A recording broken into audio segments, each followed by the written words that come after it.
महाराष्ट्रात माझी लाडकी बहीण ही योजना राज्य सरकारने घोषित केली आहे। 1,500 रुपये महिलांना मिळणार आहेत। त्या कुटुंबातली जी महिला आहे, विवाहिता, परित्यक्त्या, घटस्फोटिता, विधवा, एकल महिला, तिला तुम्ही मनापासून, हे खरं म्हणजे निवडणुकीसाठी आणलेली योजना आहे, हे सरळ दिसतंय, पण तरीसुद्धा तुम्हाला कुठेतरी असं वाटतं की निवडणुकीसाठी ही योजना नाही आहे, ही आम्ही मनापासून आणलेली योजना आहे। तर त्या महिलेला तुम्ही खरोखरच मनापासून जर बहीण मानत असाल तर ती त्या बहिणीला आणि त्या भावाला त्यांनी कंत्राटी म्हणून काम करत असताना त्यांच्या घामाचा पैसा जो लुटला गेलेला आहे तो ह्या कंत्राटी कामगार कायद्यातील कलम 21(4) नुसार तुम्ही वसूल करून त्यांना देणार आहात का? तो कंत्राटदाराच्या देयकातून वसूल करण्याची हिंमत तुमच्यामध्ये आहे का? हा खरा प्रश्न आहे। नमस्कार, मॅक्स महाराष्ट्राच्या राज की बातमध्ये आपलं स्वागत। आज एक वेगळा विषय आपण घेतो आहोत।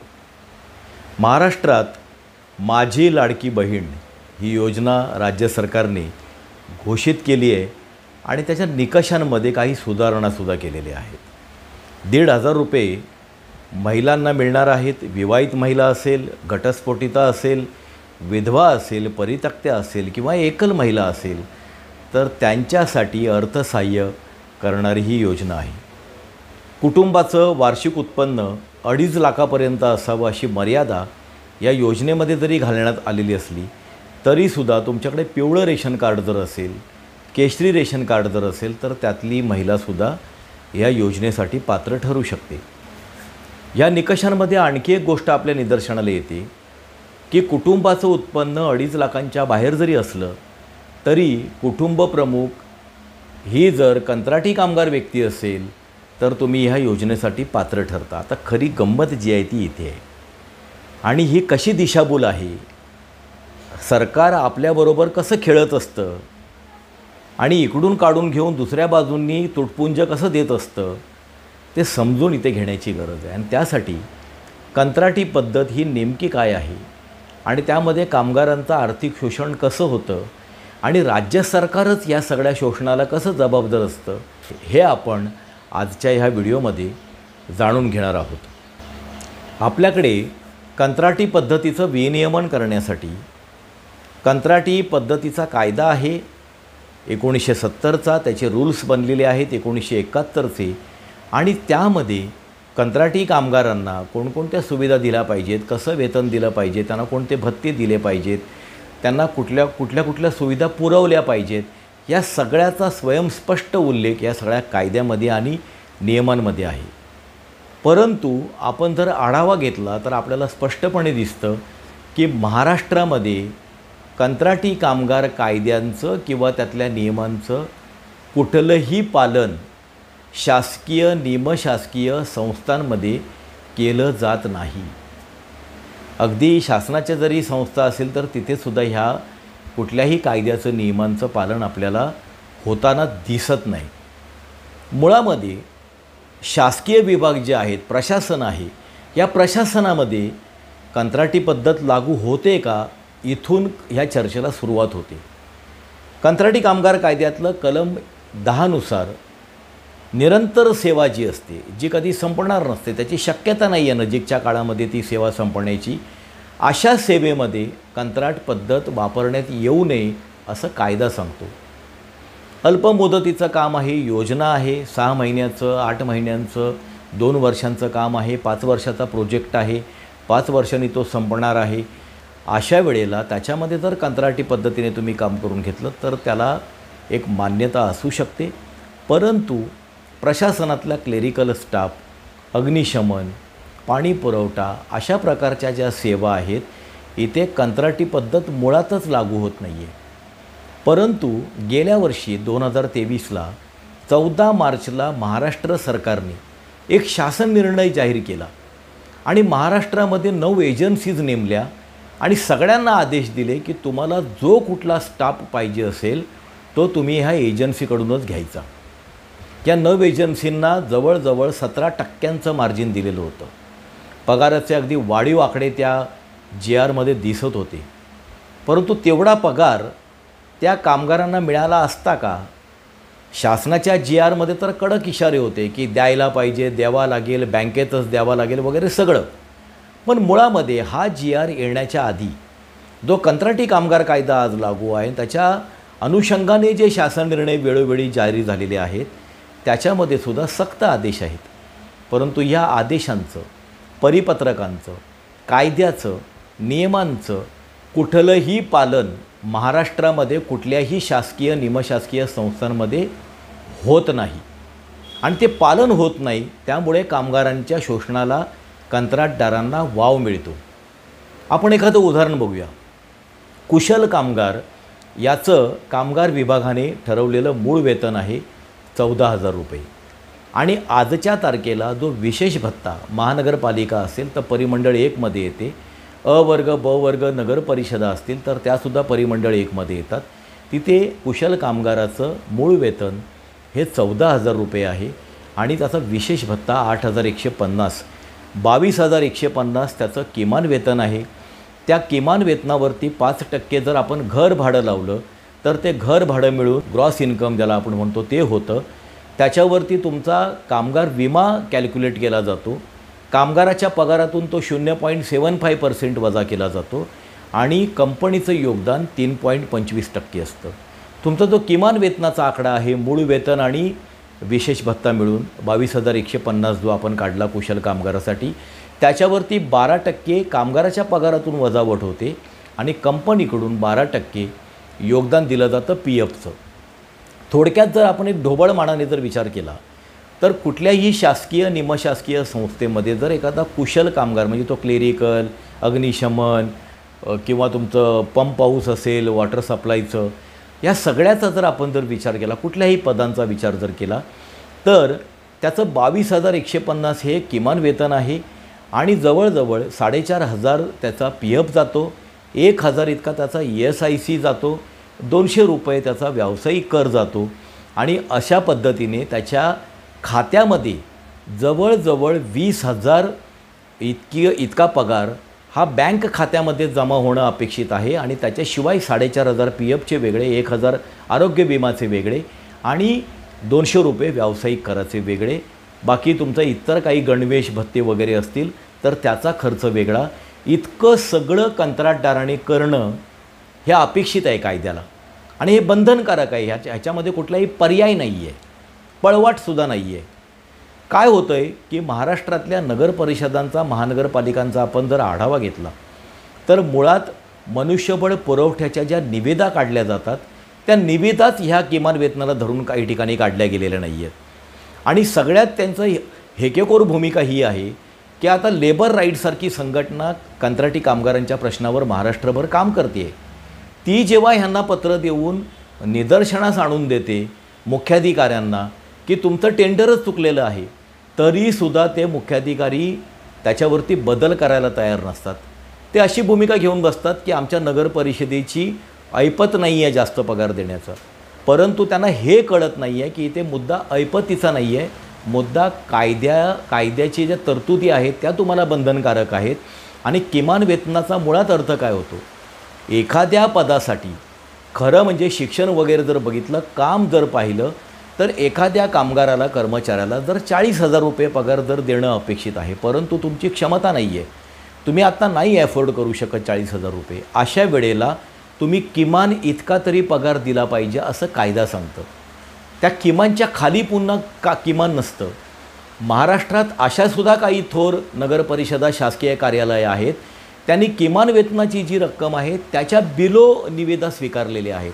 असे सुद्धा थोर मुख्याधिकारी आणि त्यांचे सहकारी अधिकारी आहेत.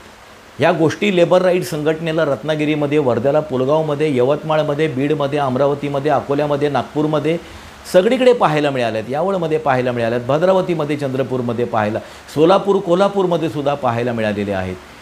परंतु ही माणसं ऐकूनच घ्यायला तयार नाही. त्याचं कारण असं आहे की कंत्राटी कामगाराला ते प्रशासनाचा भागच समजत नाहीत. कंत्राटी कामगार म्हणजे एक प्रकारचे संविधानिक मान्यता असलेला वेठ बिगार झालेला आहे.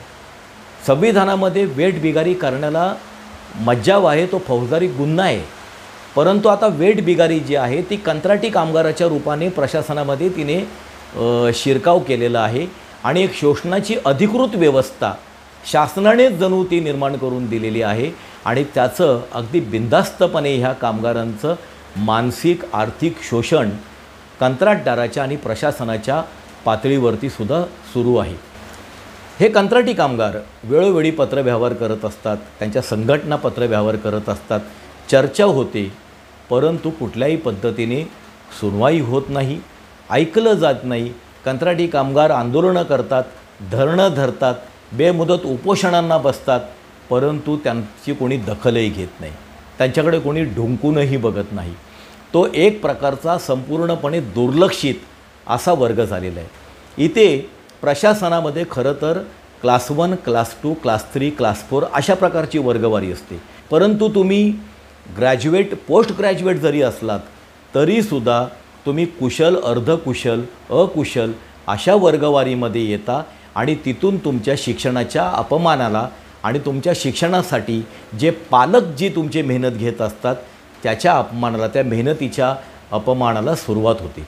परंतु शासनाच्या हे सगळे जे मुद्दे आहेत अशा प्रकारचे की भारतीय संविधानामध्ये व्यक्तिगत प्रतिष्ठेची जी हमी दिलेली आहे तीसुद्धा शासनाच्या कुठे लेखी असलेली आपल्याला दिसत नाही।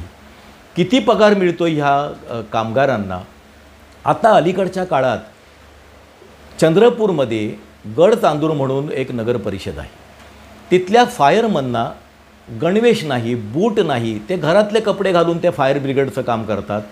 त्यांनी ही गोष्ट कंत्राटदाराच्या निदर्शनाला आणून दिली, कंत्राटदार ऐकला नाही म्हणून ते मुख्याधिकाऱ्यांना भेटायला गेले, मुख्याधिकाऱ्यांनी आपल्या एका सहकारी अधिकाऱ्याला तिथे बोलावलं, त्या सहकारी अधिकाऱ्याने यांच्या प्रश्नावर तोडगा काढण्याऐवजी तुमची अवकात आहे का मुख्याधिकाऱ्यांच्या समोर बसण्याची, इथून सुरुवात केली। मग त्या कंत्राटी कामगारांची अवकातसुद्धा हे प्रशासन जे आहे ते समजून घ्यायला तयार नाही आहे। त्या कामगारांमध्ये आणि त्या अधिकाऱ्यांमध्ये बाचाबाची झाली, प्रकरण हमरीतुमरीपर्यंत गेलं आणि त्या कामगारांना आता कामावरून काढून टाकलेले आहे। म्हणजे झालं काय परिणती? हक्क मागायला गेले आणि नोकऱ्या गमावून बसले। बरं, ही परिस्थिती महाराष्ट्रातल्या सगळ्या स्थानिक स्वराज्य संस्था, शासकीय, निमशासकीय संस्थांमध्ये आहे।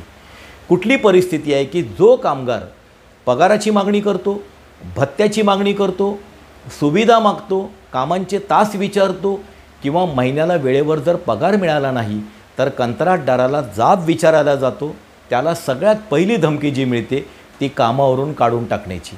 कुठल्याही प्रकारची सुरक्षितता या कंत्राटी कामगारांना नाही आहे। तुम्ही डॉक्टर असलात, नर्स असलात, काही फरक पडत नाही। शासनाने तुमचं किती जरी शिक्षण असलं तरी तुमची गणना ही एक अकुशल, अर्धकुशल आणि कुशल कामगारांमध्ये टाकून दिलेली आहे। आजच्या तारखेला आपण अकुशल, सर्वात जे छोटं पद आहे त्याचा जर विचार केला आणि महाराष्ट्रातल्या एखाद्या नगरपंचायतीला डोळ्यासमोर घेतलं जिथे सर्वात कमी पगार असेल तर तो सुद्धा आजच्या तारखेला त्यांच्या बँकेमध्ये किमान 16,500 पगार बँकेच्या खात्यामध्ये यायला पाहिजे आणि PF वेगळा, ESIC वेगळं अशी परिस्थिती असताना 7 आणि 8 हजारावरती महाराष्ट्रामध्ये ही सगळी सुशिक्षित आपली जी तरुण मंडळी आहेत ती काम करत आहेत। वर्ध्याच्या पुलगाव नगर परिषदेचं उदाहरण लेबर राईट या संघटनेकडे आहे की तिथे कॉम्प्युटर ऑपरेटर 5 मुली आहेत, त्यांना 6-6, 8-8 महिने पगार नाही। 6-6, 8-8 महिने पगार नसल्यानंतर त्या घरच्यांनी करायचं काय हा खूप मोठा प्रश्न इथे निर्माण होतो। यांच्याशी बोलायला लागलं ह्या कंत्राटी कामगारांशी आणि त्यांना लढायला सांगितलं की तुम्ही बिनधास्तपणे लढा, तुमच्या नोकरीची पर्वा करू नका, दुसरी नोकरी मिळेल, तर हे कामगार अक्षरशः धाय मोकलून रडतात सरकारच्या नावाने, ओक्साबुक्शी रडतात। ते सांगतात की आमचं कुटुंब आमच्यावरती आहे, आम्ही कुटुंबाला पोसायचं कसं काय, आम्ही घर बांधलेलं आहे, घराचे हप्ते आहेत, वेगवेगळ्या कर्ज काढलेले आहेत, त्या कर्जाचे हप्ते आहेत। ह्या सगळ्या गोष्टींनी एक हतबल, लाचार अशा अवस्थेमध्ये महाराष्ट्रातला बेरोजगार आहे, ज्याची अवस्था या सरकारने वेठबिगारासारखी करून ठेवलेली आहे। आणि त्या कामगाराला सरकार त्या लाडकी बहीण या योजनेमध्ये आम्ही तुम्हाला पात्र ठरवतो, तुमचं किती उत्पन्न असलं, तुम्ही फक्त कंत्राटी कामगार असलात तरी चालेल। अरे सरकारला थोडीफार तरी लाज वाटली पाहिजे की एकतर आपण त्यांना हक्काचा पगार देत नाही, त्यांना कायद्याने किमान वेतन ठरवलेलं आहे ते त्यांना देत नाही, त्यांचा हक्काचा पगार 20,000 असताना त्यांच्या हातावरती 7,000, 8,000, 9,000 टेकवले जातात। कंत्राटदार दादागिरी करतात, प्रशासनातले लोक त्यांची अवकात काढतात, त्यांचे 10,000 हक्काचे तुम्ही खाता आणि त्यांना 1,500 रुपये तुम्ही भीक म्हणून देणार. तर ही सरकारची तरा आहे. हे सरकार बोर्ड लावतं, मदतीचा हात एकनाथ. कसला मदतीचा हात? तुम्ही हक्काच्या पगारावरती घात करता आणि दुसऱ्या बाजूला भिकेमध्ये तुम्ही मदतीचा हात देता. तर अशा प्रकारचं धोरण हे सरकारकडून अपेक्षित नाही आहे. सरकारकडून लोककल्याणकारी राज्य जे आहे ते अपेक्षित आहे. नगर परिषदांचं जे प्रशासन आहे, त्यांचे जे बॉस आहेत महाराष्ट्राचे, नगर परिषद संचालनालयातील आयुक्त किंवा संचालक यांनी 31 ऑक्टोबर 2023ला एक शासन निर्णय जारी केला आहे आणि सगळ्या राज्यातले जेवढे 400 नगर परिषदांमधले, नगरपंचायतीमधले आणि क वर्ग ड वर्गमधले जे महापालिका आहे त्यातले आयुक्त आहेत, त्यांना इशारा दिला आहे की मनुष्यबळ पुरवठा कंत्राटामध्ये जर कुठल्याही प्रकारची अनियमितता जर आढळली तर मुख्याधिकारी जबाबदार असतील. आज 31 ऑक्टोबरला तो शासन निर्णय जारी झाला आहे. नोव्हेंबर, डिसेंबर आणि जानेवारीपासून हे 6 महिने, 8 महिने उलटून गेलेले आहेत. राज्यातल्या एकाही मुख्याधिकाऱ्याने ना कंत्राटी कामगार कायद्याचं पालन केलेलं आहे, ना नियमांचं पालन केलेलं आहे, ना शासन आदेशांचं पालन केलेलं आहे, ना त्या संचालकांच्या आदेशाला भीक घातलेली आहे. परंतु एकाही मुख्याधिकाऱ्याच्या विरोधामध्ये आजपर्यंत कारवाई झालेली नाही. 22 फेब्रुवारी 2019चा उद्योग ऊर्जा कामगार विभागाचा आदेश आहे, ज्यामध्ये मनुष्यबळ कंत्राटदार जे आहेत त्यांची बिलं कशी काढायची, कंत्राटदाराचं बँक स्टेटमेंट, त्याच्या PF भरलेल्या पावत्या, त्याचा विमा भरलेल्या पावत्या, प्रोफेशनल टॅक्स भरलेल्या पावत्या, हे सगळं असल्याशिवाय कंत्राटदारांची बिलं प्रमाणित करण्यात येऊ नयेत असे स्पष्ट आदेश असतानासुद्धा जे काही थातूरमातूर कंत्राटदार बिल देतो, कुठलेही पुरावे नसतात. कंत्राटदार 8,000 टेकवतो हातावरती आणि 20,000चं बिल तिथे सादर करतो आणि प्रशासनातले लोक भ्रष्ट मार्गाने, कारण त्यांचाही त्याच्यामध्ये वाटा असतो, अत्यंत कर्तव्याशी बेईमानी करत ते बिल डोळे झाकून प्रमाणित केलं जातं आणि कंत्राटदाराला दिलंसुद्धा जातं. महाराष्ट्र सरकारने जर हा विषय गंभीरपणे जर घेतला आणि याची चौकशी केली तर कामगारांना प्रत्यक्ष मिळालेली रक्कम आणि त्या कामगारांवरती ह्या मनुष्यबळ पुरवठा कंत्राटांसाठी प्रशासनाने, मग शासनाचे सगळे विभाग, निमशासकीय विभाग आणि या स्थानिक स्वराज्य संस्था, या सगळ्यांनी प्रत्यक्ष खर्च केलेली रक्कम ह्याची जर शासनाने जर गंभीरपणे चौकशी केली तर अत्यंत जबाबदारीपूर्वक मी सांगू इच्छितो 500 कोटींचा किमान भ्रष्टाचार याच्यातून बाहेर पडेल. म्हणजे हे 500 कोटी कामगारांच्या मेहनतीचे आहेत, ते कंत्राटदार आणि प्रशासनातल्या जे बैमान अधिकारी आहेत त्यांनी मिळून हे खाल्लेले आहेत. यावरती जो कामगार विभाग आहे तो सुनावणी घेतो, सुनावण्यांवर सुनावण्या घेतो, मिनिट्स बनवतो, प्रशासनाला आदेशसुद्धा देतो, परंतु त्याचं पालन होत नाही. न्यायालयांमध्ये दाद मागितल्याशिवाय, वकिलांवर खर्च केल्याशिवाय कामगारांना त्यांचे अधिकार मिळत नाहीत. थकबाकीच्या रकमा ही दूरची गोष्ट झाली. उल्हासनगर महानगरपालिकेसारख्या स्थानिक स्वराज्य संस्थेमध्ये आयुक्तांनी तिथल्या लेबर राईट संघटनेच्या दबावावरून जेव्हा चौकशी केली त्यावेळेला कंत्राटदारांकडून फक्त 1 वर्षाची, 6 कंत्राटदारांकडून 1 वर्षांची 1.5 कोटींची वसुली निघाली. जर सगळा कंत्राटाचा जर कालावधी बघितला तर एकट्या उल्हासनगर महानगरपालिकेतून किमान 10 कोटींची वसुली निघेल. अख्ख्या महाराष्ट्रातल्या जर 400 स्थानिक स्वराज्य संस्था, शासनाची सगळी कार्यालयं, निमशासकीय कार्यालयं यांचा जर विचार केला तर करोडोंचा हा सगळा भ्रष्टाचार नेमका कोणाच्या आशीर्वादाने सुरू आहे याचं उत्तर शासनाने दिलं पाहिजे. हा जो 500,000 कोटींचा भ्रष्टाचार, हा कामगारांच्या कष्टाचा, त्यांच्या घामाचा जो पैसा आहे तो खरं म्हणजे कंत्राटदारांच्या घशात हात घालून वसूल करून तो तिथे कामगारांना देणं गरजेचं आहे. तर त्यांना एखाद्या फुटकळ योजनेमध्ये त्यांना पात्र ठरवून त्यांच्या हातावरती 1,500ची भीक देण्याचा शासनाचा जो प्रयत्न आहे तो क्रूर, निर्दयी आणि स्वतःचा भ्रष्टाचार पाठीशी घालण्यासाठी आहे. याची दखल शासनाने घेतली पाहिजे. कामगार कायदा जो आहे, कंत्राटी कामगार कायदा, या कंत्राटी कामगार कायद्यामधल्या कलम 21(4) नुसार, पोटकलम 4 आहे 21मध्ये, त्यानुसार कंत्राटदाराने जर कामगारांचा पगार जर नाही दिला किंवा तो कमी दिला तर तो देण्याची जबाबदारी ही मुख्य नियोक्त्यांची असते. म्हणजे जे मनुष्यबळ पुरवठ्याचं कंत्राट देतात त्यांची जबाबदारी आहे असं कायदा सांगतो.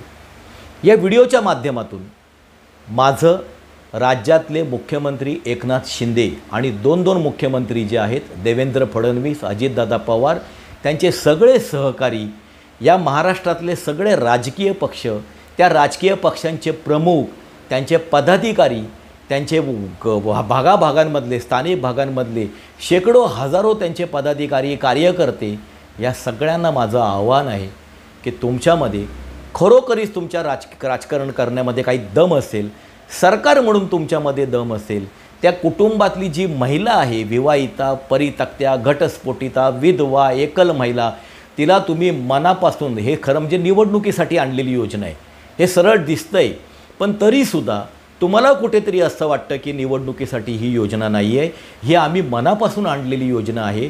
तर त्या महिलेला तुम्ही खरोखरच मनापासून जर बहीण मानत असाल तर ती त्या बहिणीला आणि त्या भावाला त्यांनी कंत्राटी म्हणून काम करत असताना त्यांच्या घामाचा पैसा जो लुटला गेलेला आहे तो ह्या कंत्राटी कामगार कायद्यातील कलम 21(4) नुसार तुम्ही वसूल करून त्यांना देणार आहात का?